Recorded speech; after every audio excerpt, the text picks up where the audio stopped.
Hi, in today's video I'm going to be working on a bunch of Sageretia Theezans, which are commonly known as Chinese Sweet Plum, but I just call them Sageretia. If you've watched my other videos, you'll know I don't normally talk in these videos, but in this case I think Sageretia merit quite a bit of explanation, because I think they're quite underrated or misunderstood by some people. I'm Dave, and you're watching Blue Sky Bonsai. Enjoy the video.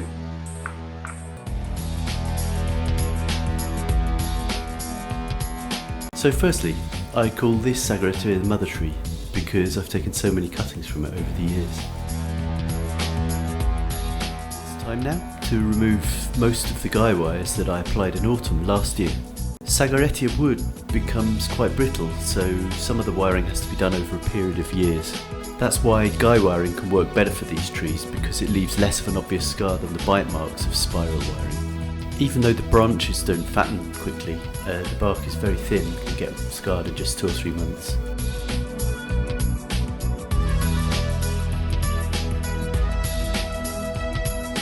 I'm leaving on one of the guy wires to pull the first branch further down and make it look like it's bowing down there under its own weight. I'll leave it on there for another year and probably remove it next spring.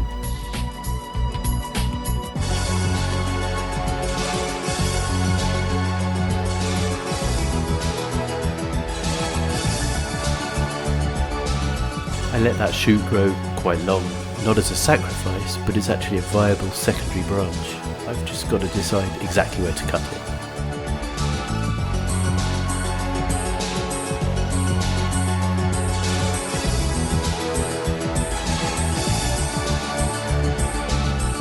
If I leave it too long, the future tertiary branches will be too far from the trunk, but if I cut it too short, it'll take longer to thicken and look in proportion to the rest of the tree.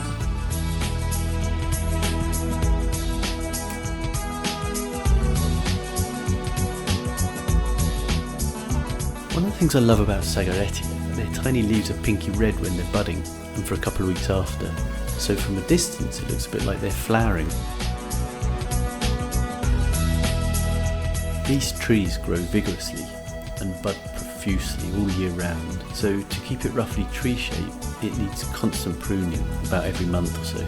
But there is your classic paradox. While you keep trimming it, the tree takes many years to grow and the trunk will hardly thicken at all.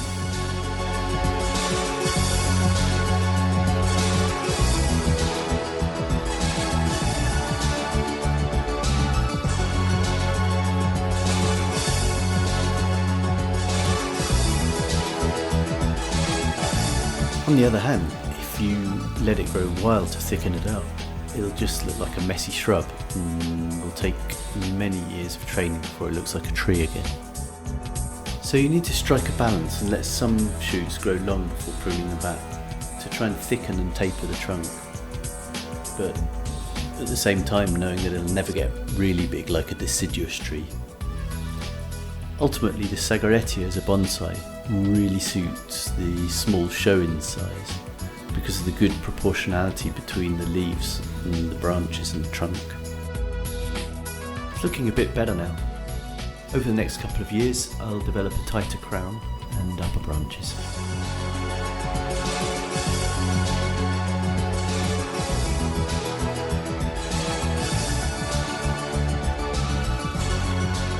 Next job, I'm repotting 2 of the famous daughters of this Sageretia.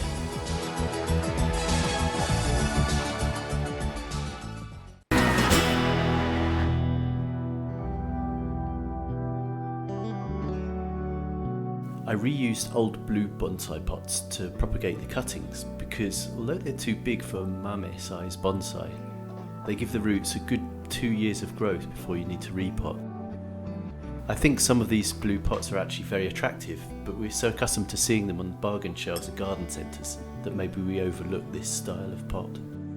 So, for the first mame, I chose this tiny blue rectangular pot, only 10 centimetres long, which is less than 4 inches.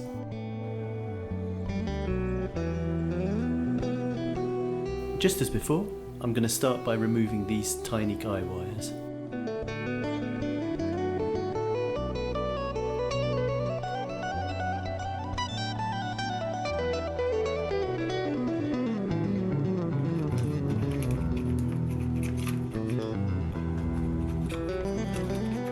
It's very easy to get Sageretia cuttings to develop roots, and it's a great way to start a new bonsai, especially so if you've removed a branch that already has some nice ramification. That's exactly the origin of these mame trees. I took these branch cuttings 3 years ago. You can see the lovely fine roots that have developed around the edge. This is the second time this tree has been repotted. If I leave it for another year, it might be okay, but would really get pot bound. And because I want to keep this mame really small, I'll have to repot it every year. Check out that thick, lush moss.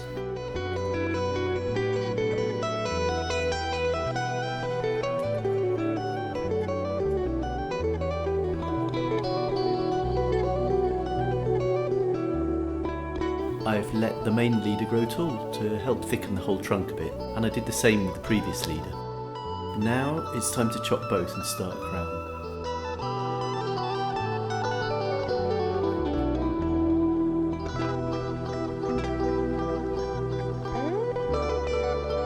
The thinner shoot is the new leader,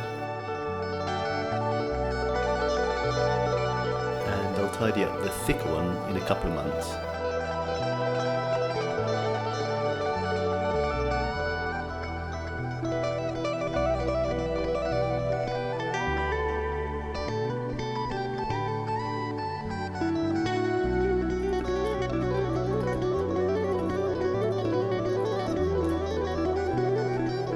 The root pruning process is the same as for a larger bonsai, just on a smaller scale.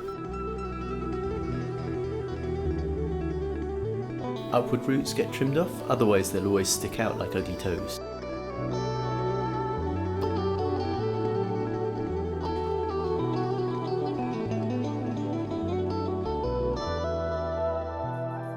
Make sure the roots don't get dry.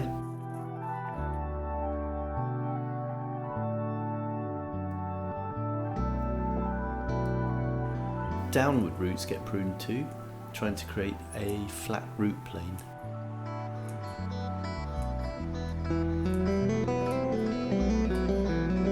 Spiralling and crossways roots get snipped before the point that they turn back on themselves. And with some luck, you're left with a nice, flat, radial root system. Over time, this helps to make the trunk base fatten and might one day make very nice, natural-looking ground roots, known as nabari.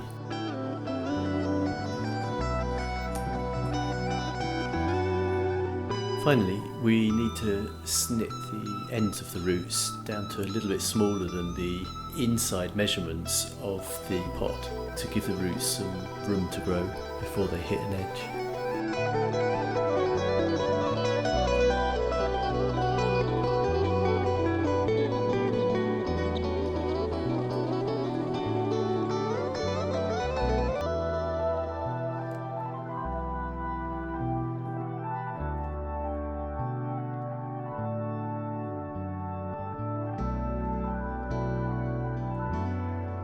Now we'll add the soil. This is Akadama sieved to 2mm granule size, which is very small but necessary for such a small pot. I mix it with sieved peat and pine bark to retain more moisture because I live in a very dry climate.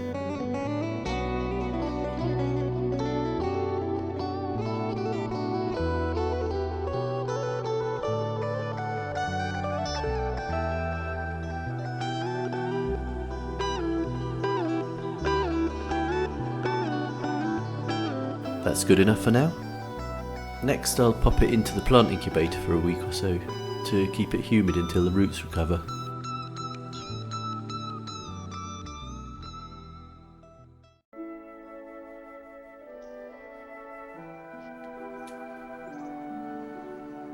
This mame needs a bit of trimming and a low down sacrifice branch to be removed before it gets too big. I'll also repot it into a smaller pot, more appropriate for the size of the tree.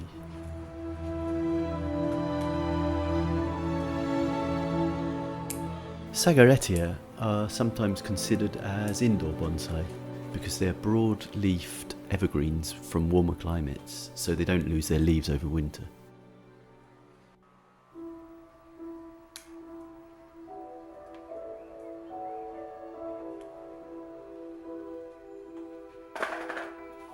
And so, you do need to keep them indoors over winter if you live in a climate where the nighttime temperatures can drop below 10 degrees centigrade, or that's below about 50 Fahrenheit.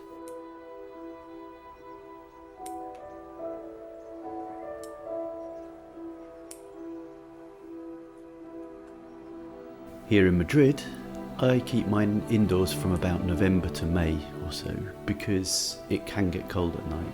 It occasionally freezes here, and that can kill a Sageretia in one night. The leaves will fall off within a day or two after, and that's that.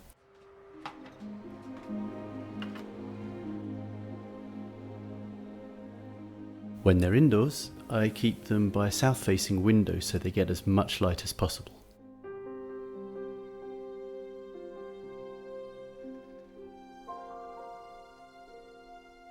But inside a window in summer, your trees don't get as much light as you might think, because the more vertical the sunlight, the more it reflects off vertical glass. Doubly so if you've got double glazing. So it's important to keep your trees outside for as many months as you can to get as much light as possible, as long as the nighttime temperature doesn't get too cold. Also, you've got to consider that all trees evolved outside millions of years ago before indoors even existed.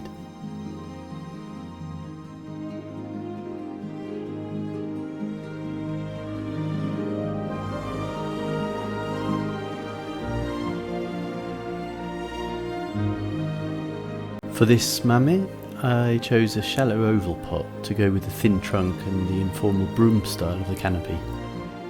I chose glazed blue again because I think it suits the colourful leaves. I really like this pot.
Finished, for now at least.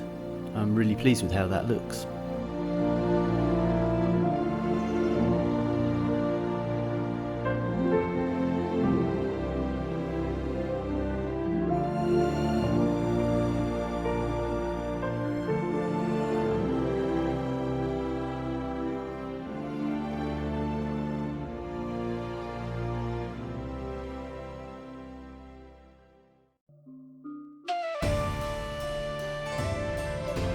Sageretia cuttings create roots with a high success rate, especially during spring.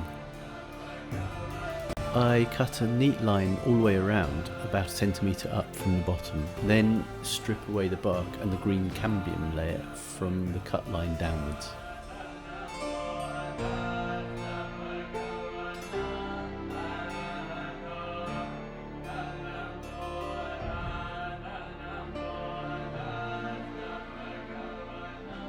Dip the base in rooting powder and plant it in the same soil mix I used earlier.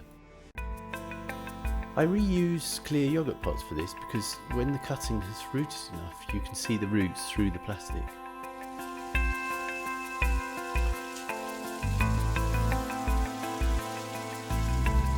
Now I'm replanting some cuttings that have already rooted into grow pots so they'll fatten up for the next couple of years.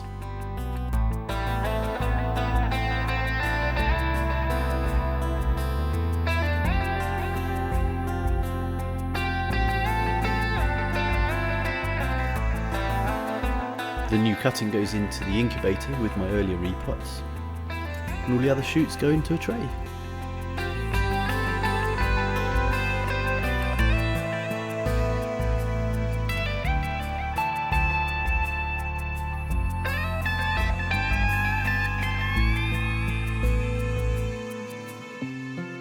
Thank you so much for watching. Hope you enjoyed the video. If you did, please do like and subscribe, and see you next time.